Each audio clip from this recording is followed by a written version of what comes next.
मंचस्थ सभी मान्यवर और मेरे तरुण मित्रों, मैं मार्गदर्शन तो आपको नहीं करूंगा क्योंकि आपकी आयु ऐसी है कि कोई मार्गदर्शन करे तो आप बगावत करेंगे। यहां तो नहीं करेंगे, अनुशासन में है, लेकिन मन में तो जरूर ऐसी बात उठेगी। और वैसे तो आपकी आयु इतनी कम भी नहीं है कि आपको किसी और के मार्गदर्शन की जरूरत है। आप अपने विवेक से अपना मार्ग तय कर सकते हो, और इसलिए ऐसा जब आप सोचते हो तो सोचने के लिए आपको मदद हो, ऐसी कुछ बातें मैं आपको कहूंगा। आप पढ़ रहे इसलिए छात्रावास में रह रहे, तो पढ़ना क्या है,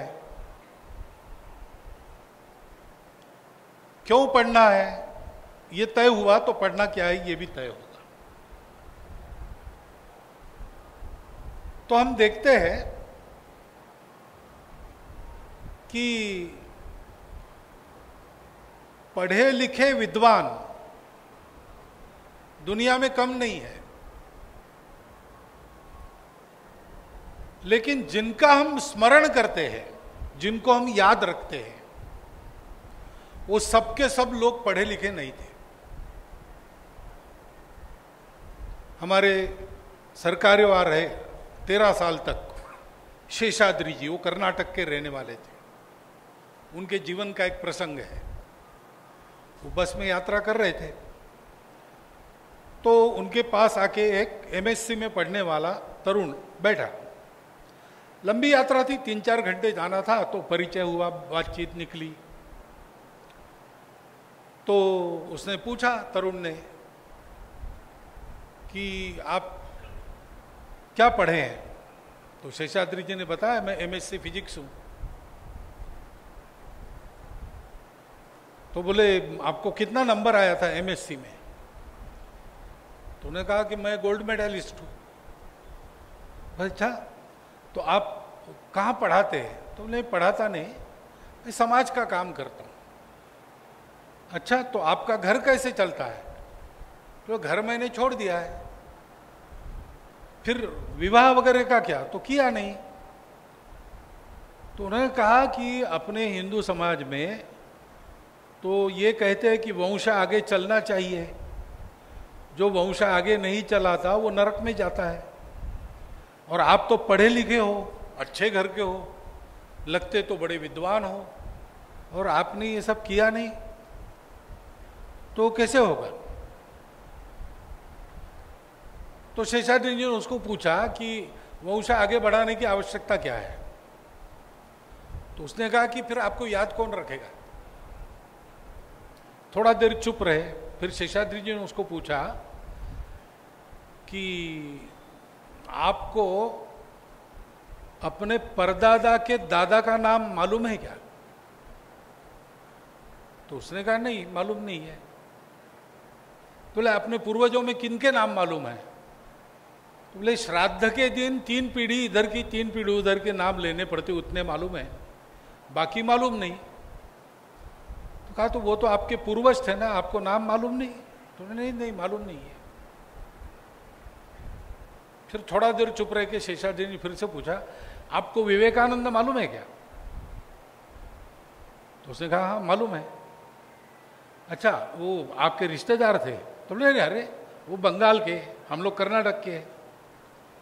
तो अच्छा, तो कभी आपके गांव में आए होंगे, आप मिले? अरे भाई, उनके जाने के 50 साल बाद मैंने जन्म लिया है, लेकिन गांव में तो आए होंगे। तो बोले, नहीं, इधर वो आए ही नहीं। तो बोले, फिर भी आप उनको जानते हो? तो बोले, हाँ। तो बोला कि आपके परदादा के दादा को आप जानते नहीं हो, वो हुए, उन्होंने वंश बढ़ाया, इसलिए आप हुए।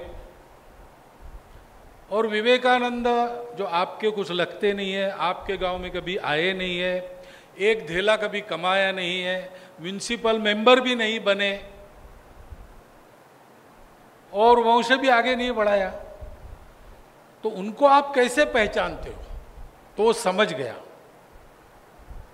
आप जरा याद करो, जिनको आप याद करना चाहते हो, मनुष्य जीवन का उदाहरण के नाते आप जिनके नाम जानते हो, तो आपको ध्यान में आएगा कि उसमें सभी प्रकार के लोग हैं। पढ़े हैं, नहीं भी पढ़े हैं। अनेक संत है, वो पढ़े नहीं थे। संत कबीर, हमने सबने नाम सुना है। कबीर के दोहे आज भी हम सुनते हैं, गाते हैं। वो क्या पढ़े थे?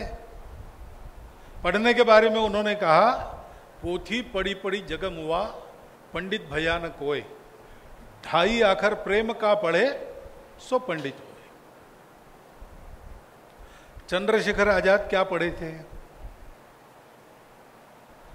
तो पढ़ना और न पढ़ना, इसमें अंतर विषयों का नहीं है, पुस्तकों का नहीं है, डिग्री का नहीं है। पढ़कर आदमी ने जानकारी तो हासिल करनी चाहिए, पढ़ाई होनी चाहिए, शिक्षा सबके लिए अनिवार्य बात है, वो जीवनावश्यक बात है, जीवन का अधिकार है। जैसे रोटी कपड़ा मकान है, वैसे स्वास्थ्य और शिक्षा भी है। परंतु पढ़ने में क्या पढ़ना है? पोथी तो पढ़नी पड़ती है, पुस्तकें पढ़नी पड़ती है, नए नए विषयों की जानकारी लेनी पड़ती है। क्योंकि मनुष्य कैसे जीता है? मनुष्य जंगली पशुओं के जैसा नहीं जीता। पशु शिकार करके जीते हैं, एक दूसरे को मारते हैं या प्रकृति को चूसते हैं। चूसते कहना ठीक नहीं होगा, उनको प्रकृति ने भी ऐसा एक अंदर से ज्ञान दिया है कि अपनी मर्यादा वो जानते हैं, वहां तक वो करते हैं। उनको स्कूल कॉलेज में जाके पढ़ना लिखना नहीं पड़ता। लेकिन हमारे यहां मनुष्य है तो हमारे समाज बनते हैं, और समाज जब से बने, घुमंतुपन छोड़कर मनुष्य जैसे बच गया, तब से समाज बना। समाज वो होता है, केवल भीड़ नहीं होती, समाज के सामने एक कॉमन पर्पस होता है जीने का। उस समाज के लोग उन बातों के लिए जीते हैं, इसलिए समाजों में अंतर होता है। भारतीय समाज और अमेरिकन समाज, इनके जीने के उद्देश्य में अंतर है, अपना अपना है, सही गलत नहीं कह रहा हूं मैं। लेकिन अमेरिकन व्यक्ति जिएगा तो महत्वाकांक्षा लेके जिएगा कि मैं सबसे अच्छा बनूंगा, मेरे विषय में प्रवीण बनूंगा, अधिक से अधिक कमाऊंगा, किसी प्रकार की भौतिक सुख की कमी नहीं रहेगी, इतना सोचता है और बंद हो जाता है। उसके आगे भी कुछ लोग सोचते हैं, लेकिन पूरे समाज में इससे आगे जाने की प्रवृत्ति नहीं है। और हमारे भारतीय समाज में भौतिक प्रगति की तो हम सब लोग सोचते हैं, हम कोई दरिद्रता के उपासक नहीं है, हम लक्ष्मी जी की पूजा करने वाले लोग हैं। लेकिन हम वहां रुकते नहीं, हम कहते हैं कि भाई कमाया कमाया बहुत अच्छा किया, लेकिन बांटा कितना, ये सवाल है। हम कमाते हैं बांटने के लिए, वहां कमाते हैं भोगने के लिए। हम कहते हैं कि अपने को जितना न्यूनतम चाहिए उतना भोगो, बाकी सब बांट दो। यहां नागपुर में एक परिवार है, परिवार में 3 भाई है, अच्छा सधन परिवार है, अमीरों में जिनकी गिनती होती है। वो तीनों भाई मेयो हॉस्पिटल में, मेडिकल कॉलेज हॉस्पिटल में और शायद म्यूर मेमोरियल में रोज सुबह फल पहुंचाते हैं। किसी को पता नहीं, पेपर में नाम आता नहीं। हमने जब उनको खोजा और जाके मिले, तब ये काम करते हुए उनको 18 साल हुए थे। तो हमारे कार्यकर्ताओं ने उनको पूछा कि 18 साल से आप काम कर रहे हैं, कि पेपर में एक लाइन नहीं आपके नाम की, आप किसी को बताते नहीं, खर्चा सारा अपना लगाते हैं, कोई सहायता करने आता है तो बांटने में हाथ चाहिए, इसलिए उसकी मदद लेते, पैसा नहीं लेते। बांटने वाली मंडली में तुम आ जाओ, शामिल हो जाओ। तो ये आप क्यों कर रहे हैं, आपको क्या मिलता है इससे? तो कहा देखो जी, इससे आनंद तो मिलता ही है, लेकिन इसमें आनंद ये हमारे ध्यान में हमारे पिताजी में ला के दिया। उन्होंने मरने के पहले हमको बताया कि देखो ये जो लक्ष्मी कमा रहे हो तुम, कमाओ, दोनों हाथ से कमाओ, लेकिन ध्यान रखना ये तुम समाज से कमा रहे हो, उसको दाम दुगना वापस देना है। इसलिए समाज में अपना जो स्थान है उसके अनुरूप रहने के लिए, खाने पीने के लिए जितना न्यूनतम लगता है उतना रखो, बाकी तुम समाज के लिए खर्चा करो, नहीं तो ये लक्ष्मी जी अगले पीढ़ी में तुम्हारे हाथ में नहीं रहेगी। तो हम उनके आदेश का पालन करते हैं। अब जिन्होंने भरपूर धन कमाया उनके अनुभव का ये सार उन्होंने बताया, मैं आपको बता रहा हूं। तो पढ़ना क्यों है? पढ़ने पर समर्थ तो होना ही है, अपना जीवन चला सकने की क्षमता होनी ही चाहिए, अपने परिवार का भरण पोषण करना, घर गृहस्थी बसाते हैं तो गृहस्थ के कर्तव्य है घर वालों को रोटी, कपड़ा, मकान, स्वास्थ्य, शिक्षा, इसकी पूरी व्यवस्था करना, उत्तम व्यवस्था करना। और छेवा कर्तव्य गृहस्थ का अतिथि सत्कार। साईं इतना दीजिए जामे कुटुंब समाए, मैं भी भूखा ना रहूं, साधु भी भूखा न जाए। ये सोचने वाले हम सब लोग हैं। भारत में कहीं भी जाओ, अन्य अन्य भाषाओं में यही बात मिलती है। ये सोचने वाले हम सब लोग हैं, इसलिए हमारा एक समाज है, हमारा कॉमन पर्पस है ऐसे जीना। तो उस जीने में पुस्तकों की पढ़ाई जितनी महत्वपूर्ण है उतनी ही जीवन शिक्षा महत्वपूर्ण है। और मैं आपका अभिनंदन करता हूं, क्योंकि मैं भी 4 वर्ष नागपुर में और 2 वर्ष अकोला में, नागपुर का हॉस्टल तो आपके जैसे ही 250 लोगों का हॉस्टल था, मैं भी हॉस्टल में रह के पढ़ा हूं। इसलिए मैं जानता हूं कि स्कूली कॉलेज की पढ़ाई में अगर जीवन की शिक्षा की दृष्टि से कोई कमी रहती है तो ये जो अपना हॉस्टल का जीवन है वो हमको जीवन की शिक्षा देता है।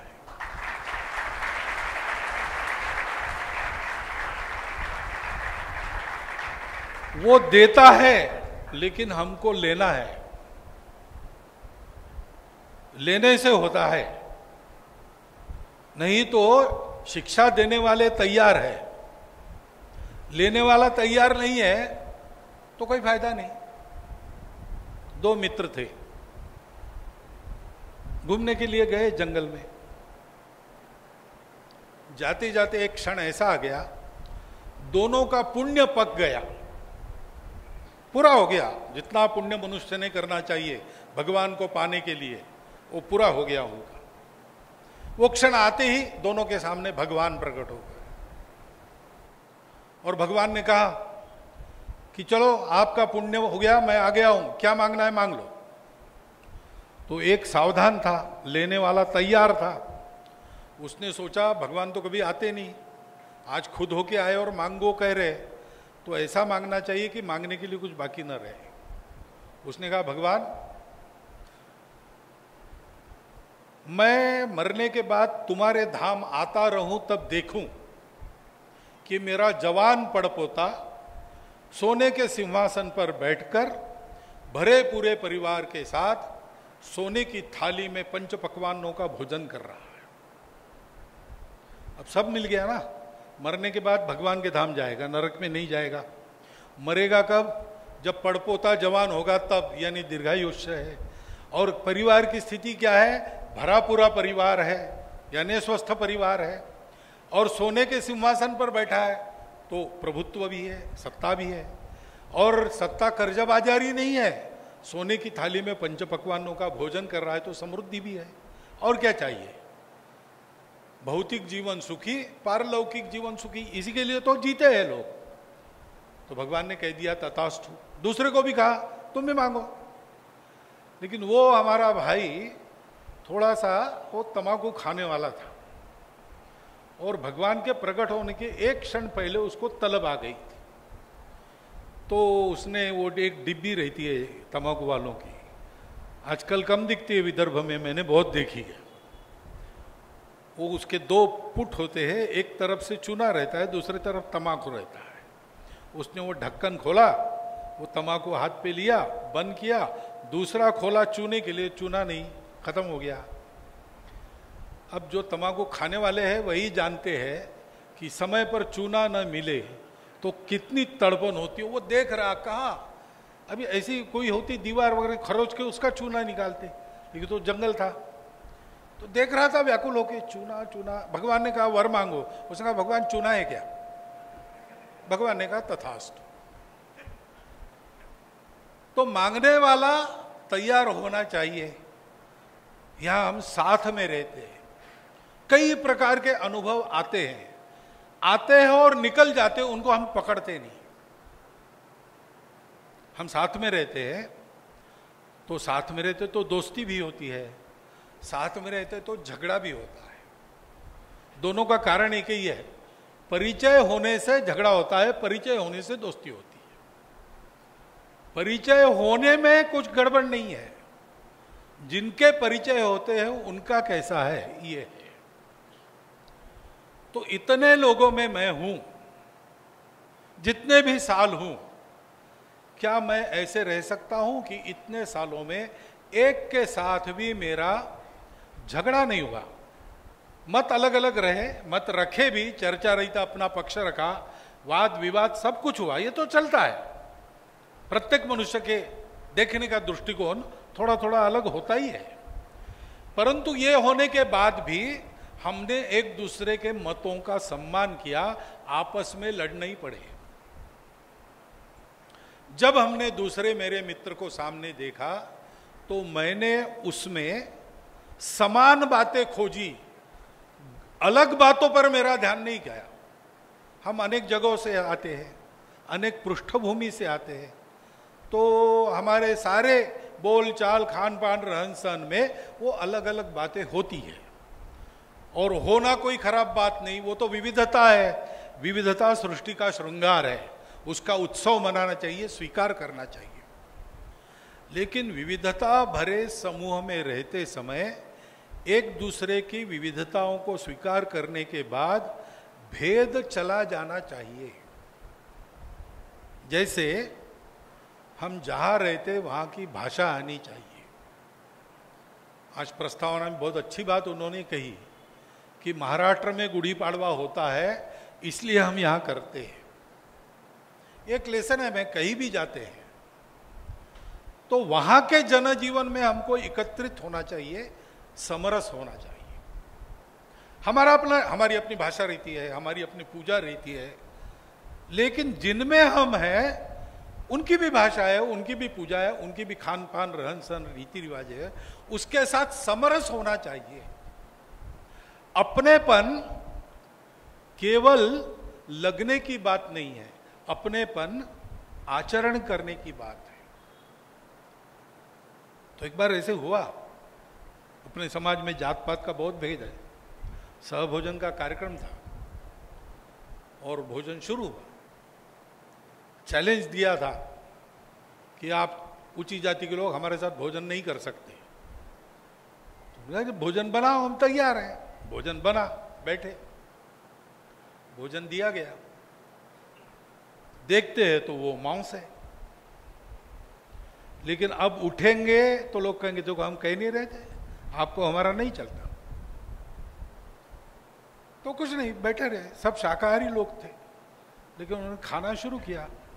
उस पर से एक जवान तेज कार्यकर्ता, विरोध में भी तेज होता है, उसने कहा देखो अभी हमने इसमें गाय का मांस डाला है, आपके 42 पीढ़ी नरक में जाएगी। तो उसमें जो भोजन करने वालों के बुजुर्ग थे उन्होंने कहा कि देखो सदियों से आप और हम लोग अलग रहे, अब आपके जुड़ने के लिए अगर 42 पीढ़ी हमारी नरक में जाती है तो हमको मंजूर है। वो गोमांस नहीं था। उधर के बुजुर्ग खड़े हो गए, उन्होंने डांटा जवानों को, कहा कि वो मांस तो है लेकिन दूसरा भी बना है, वो हम लाते हैं, ये परीक्षा आपकी इन लोगों ने ली, लेकिन ऐसी परीक्षा नहीं लेना चाहिए। तो अब ये बातें हैं, अब हम बात करते हैं अपनेपन की, लेकिन अपनेपन ये आचरण की बात है, और अपनेपन में अपनों का जो है वो पहले स्वीकार करना, उसमें सुधार की भी आवश्यकता होती है। सबकी सब बातें ठीक रहती है ऐसा नहीं, सबकी सब बातें काल सुसंगत रहती है ऐसा भी नहीं, और सबकी सब बातें अपने को पचेगी ऐसा नहीं। मैं अगर कहीं पर उत्तर भारत में रहता हूं तो वहां तीखा बहुत कम खाते हैं। उत्तर नागपुर में जाके मुझे भोजन करना पड़ा तो खा तो लूंगा मैं, लेकिन बाद में 3 दिन गोली लेनी पड़ेगी मुझे। तो इसलिए स्वीकार करना है यानी ये देख के, लेकिन सामने वाले को मालूम होना चाहिए कि इसका अपनत्व बोलने में नहीं है, इसका अपनत्व करने में है। इसका अभ्यास आप हॉस्टल में कर सकते हो। अपनी पढ़ाई अच्छी करना ये भी एक अनुशासन है। अनुशासन ये बंधन नहीं है, अनुशासन जीवन को मुक्ति की ओर ले जाता है। अभी राखी का त्योहार हुआ, हम कहते रक्षाबंधन, लेकिन उसके बारे में एक कविता नहीं, कविता ऐसी है, बंधनकारी पाश नहीं यह, अरे मुक्ति का है बंधन यह। क्योंकि हम बांधते राखी, आजकल तो केवल भाई बहन को बांधता है, लेकिन समाज में पहले सबको बांधते थे। हम संघ के लोग सबको बांधते हैं, क्यों? हम एक समाज में रहते हैं, परस्पर रक्षा का बंधन हमारा है। वो मेरे समाज का है, मेरा परिचित हो ना हो, मेरे के साथ सब समानता रखता हो न रखता हो, लेकिन मेरे समाज का है तो उसकी चिंता करना मेरा काम है। समाज के व्यक्ति को समाज में अकेला नहीं लगना चाहिए। वो दुनिया के किसी कोने में जाए, उसको खड़ा रहने के बाद लगे कि मेरा समाज मेरे पीछे है। ऐसा समाज में अनुभव आना चाहिए।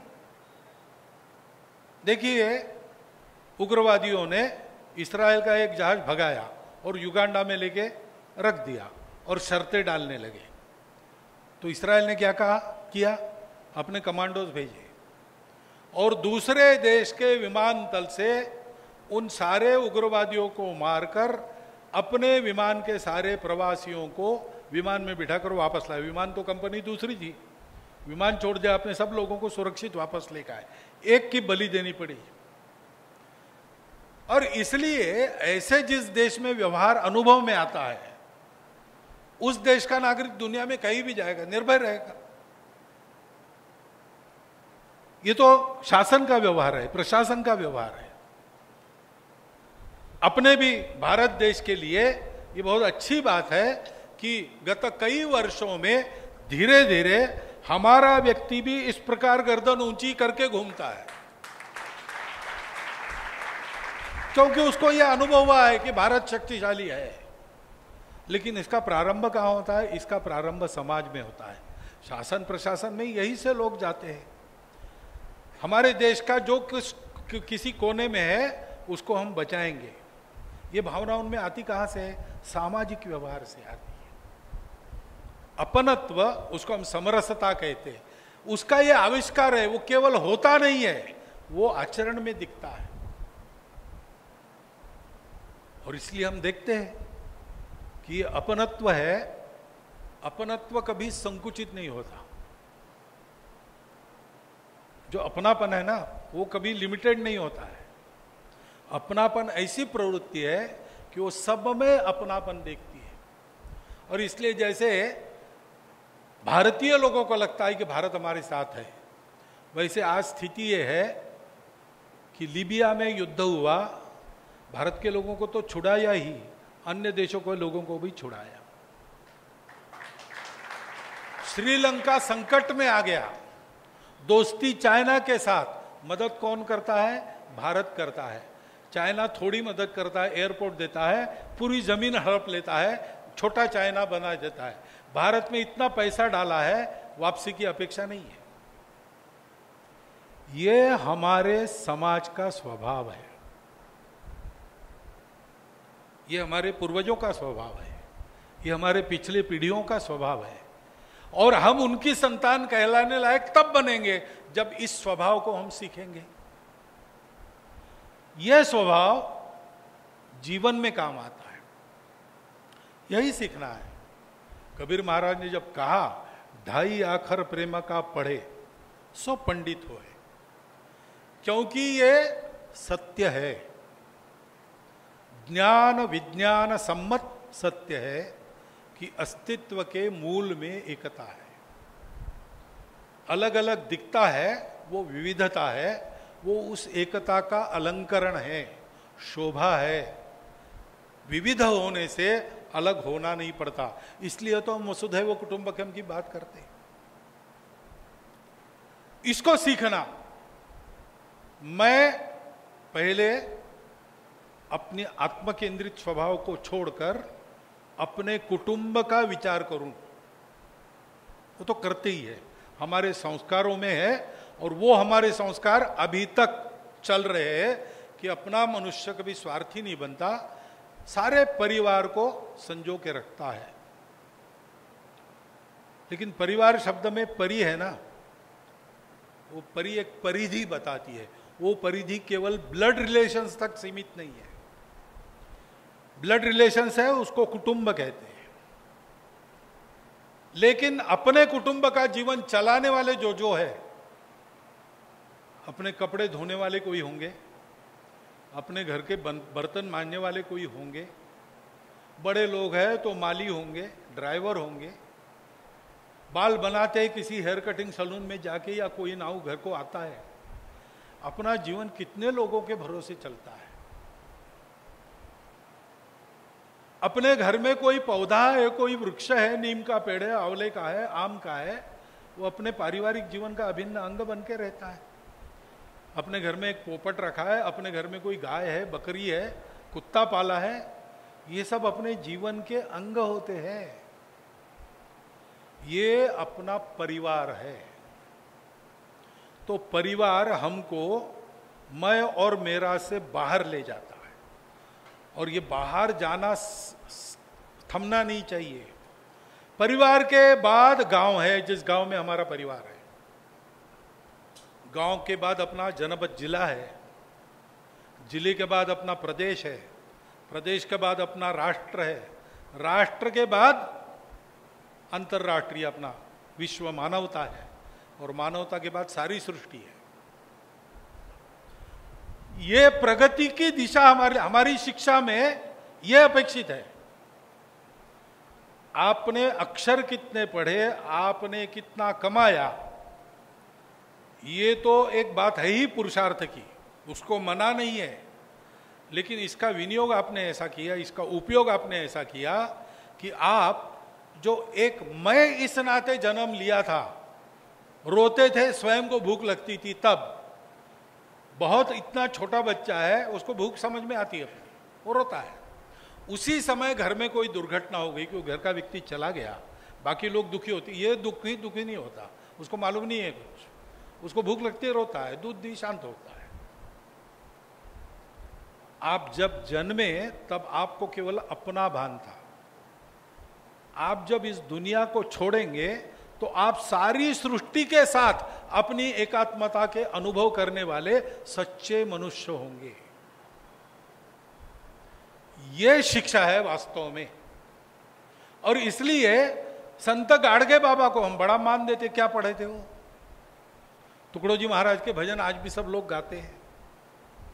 कितने लोगों पर प्रभाव है, कितने लोगों का जीवन उनके स्मरण से बदला है। ये हमारे सारे संत महात्मा जो हमारे जीवन के आदर्श है। विदेशों में कोई राजा है वो आदर्श होता है, कोई धनपति है वो आदर्श होता है। हमारे यहां भी राजा आदर्श होता है, लेकिन जिसने चलकर आया हुआ राज्य पितृवचन के खाकर त्याग दिया, 14 साल वनवास स्वीकार किया, वो राजा, उसको हम याद रखते हैं। वो धनपति जिसने अपनी गाढ़ी कमाई राणा प्रताप को आजादी की लड़ाई के लिए समर्पित कर दी, उस धनपति का नाम हमारे यहाँ चलता है। हमारे यहाँ राजा बहुत आते जाते हैं।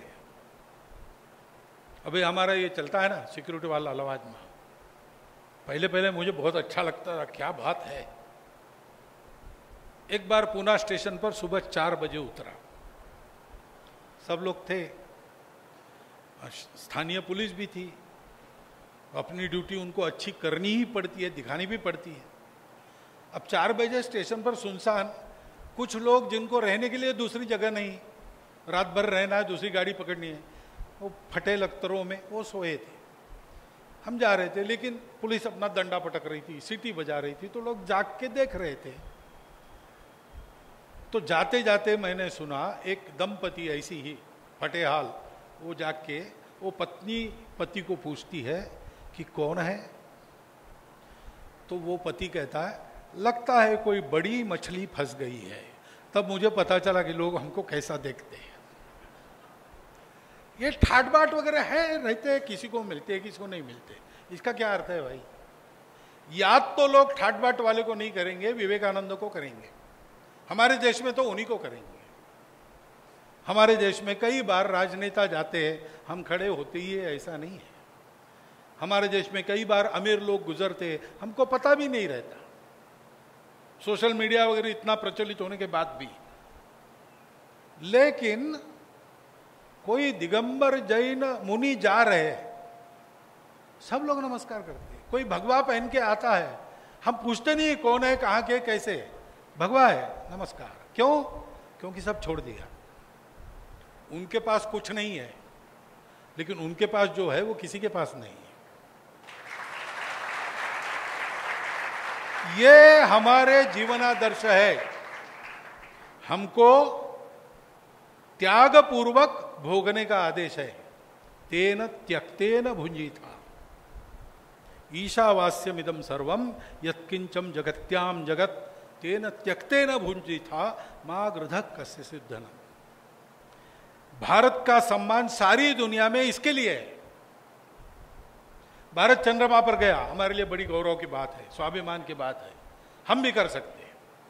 लेकिन पहले तो रशिया का गया था आदमी, तो अमेरिका का उतरा था। अब बिना उनकी सहायता के हम जाएंगे? हमारा पराक्रम है ही। मैंने कहा था ज्ञान के विज्ञान के भी क्षेत्र में हम बढ़ चलेंगे, नील नभ के रूप के नव अर्थ भी हम कर सकेंगे। लेकिन आगे है भोग के वातावरण में त्याग का संदेश देंगे। भोग वृत्ति पर जीकर दुनिया सहित विनाश के किनारे पर पहुंची दुनिया आज भारत से त्याग वृत्ति से कैसे जिया जा सकता है, इसके उदाहरण की अपेक्षा कर रही है। दूसरा रास्ता नहीं है उनके पास। और हम उस भारत की नई पीढ़ी है, 57% है, जो आने वाले 50 वर्षों में अपने बूढ़े होने के पहले भारतवर्ष को विश्व गुरु बनाएंगे।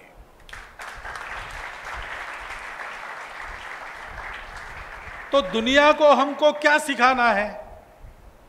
दुनिया हमको यह सिखाना है, दुनिया में हमको हमारे उदाहरण से सिखाना है।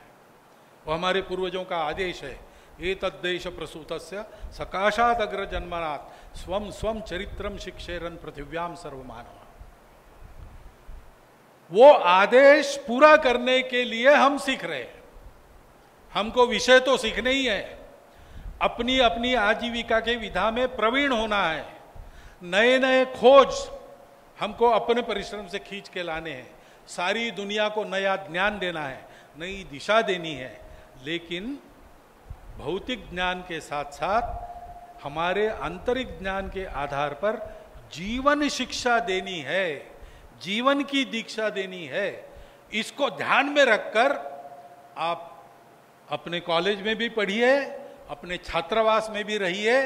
मैं विश्वास करता हूं कि जिस प्रकार का वातावरण आपको यहां मिला है, उसका पूर्ण उपयोग करके आप ऐसे बनेंगे जीवन में कि यहां से छूटने के बाद, अपने जीवन क्षेत्र में जाने के बाद, कभी 20 साल 15 साल बाद अपने हॉस्टल के सहाध्यायियों का फिर से सम्मेलन आप करेंगे। एलमनी मीट जैसे होती है वैसे कोई बैठक आपकी होगी। तब आप ये कहेंगे कि देखो दुनिया में जीना कैसे और दुनिया में जीना सिखाना कैसे, ये हमने सीखा। यहाँ कॉलेज में गए, यहाँ हॉस्टल में रहे, उसके बलबूते। ये भाग्य आप सबको मिले ऐसी मैं जन्माष्टमी के अवसर पर आपको शुभकामना देता हूँ, और प्रश्नोत्तर होंगे ऐसा मुझे कहा है, तो आप इस विषय के बारे में पूछ सकते हैं। मैं संघ का सरसंघ चालक हूँ, उसके बारे में अगर आपको पूछना है तो वो भी पूछ सकते हैं। इसके बाहर मेरे ज्ञान का दायरा नहीं है, इतना बताने के लिए मैंने ये सूचना दी। आपने सुन लिया, बहुत बहुत धन्यवाद।